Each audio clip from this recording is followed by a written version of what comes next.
আসসালামু আলাইকুম ওয়া রাহমাতুল্লাহি ওয়া বারাকাতুহু। দীর্ঘ দশকের পর দশক জুড়ে মজলুম রাষ্ট্র ফিলিস্তিনের গাজা উপত্যকা সহ ফিলিস্তিনবাসীদের উপর বর্বর ইসরায়েলের গণহত্যা পরিচালিত হয়ে আসছে।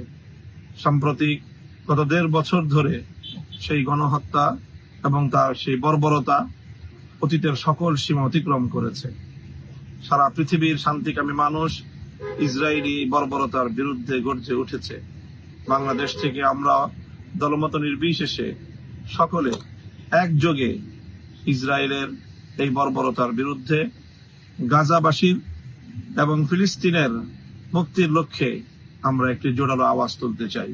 প্যালেস্টাইন সলিডারিটি মুভমেন্টের পক্ষ থেকে আগামী ১২ই এপ্রিল শনিবার বিকেল ৩টায় শাহবাগ থেকে মানিক মিয়া এভিনিউ পর্যন্ত এক সর্বদলীয় মানবতার বিশাল প্রতিবাদী বিক্ষোভ মিছিল অনুষ্ঠিত হবে।